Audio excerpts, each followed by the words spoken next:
Hello friends, మన all educational update ఛానల్కి స్వాగతం. ఆంధ్రప్రదేశ్ రాష్ట్రంలో 16,340 టీచర్ పోస్టుల భర్తీకి సంబంధించి డిఎస్సి ఎగ్జామ్ అయితే నిర్వహించడం జరిగింది. అందులో భాగంగా మనకు ఫైనల్ కీని అయితే ఈ నెల 25వ తేదీన ఫైనల్ కీ అయితే విడుదల చేయడం జరుగుతోంది. డిఎస్సికి సంబంధించి వివిధ పరీక్షలకు సంబంధించిన ప్రైమరీ కీతో పాటు రెస్పాన్స్ షీట్లైనైతే విడుదల చేసిన విషయం తెలిసిందే. ఈ క్రమంలో ఏపీ ప్రభుత్వం మెగా డిఎస్సి మరో కీలక ప్రకటన చేసింది.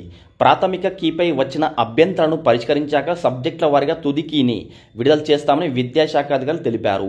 ఈ తరుణంలో తుది కీని ఈ నెల 25వ తేదీన విడుదల చేయడానికి నిర్ణయించారు. ఈ క్రమంలో ఆగస్టు 25వ తేదీ నాటికి ఎంపిక ప్రక్రియ సర్టిఫికెట్ వెరిఫికేషన్ పూర్తి చేయడానికి ఏర్పాట్లు చేస్తుంది. అయితే అభ్యర్థులను 1:1 నిష్పత్తిలో ఎంపిక చేస్తారు.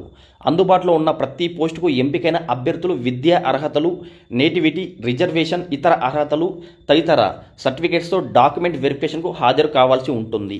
డాక్యుమెంట్ వెరిఫికేషన్లో అవసరమైన పత్రాలు సమర్పించలేకపోతే మెరిట్ జాబితాలో తదుపరి అర్హత కలిగిన వ్యక్తికి అవకాశం ఇవ్వబడుతుంది. ఆగస్టు 25 నాటికి ఈ ప్రక్రియను పూర్తి చేయాలని ప్రభుత్వం భావిస్తున్నట్లు అధికారులు తెలిపారు. ప్రతిరోజు న్యూస్ పేపర్లు, అన్ని న్యూస్ పేపర్లో వచ్చిన విద్యా ఉద్యోగ సమాచారం కొరకు ప్రతి ఒక్కరు మన all educational updates and Telegram ఛానల్లో జాయిన్ అయిపోండి. లింక్ అయితే వీడియో క్రింద డిస్క్రిప్షన్ లింక్ ఉంటుంది.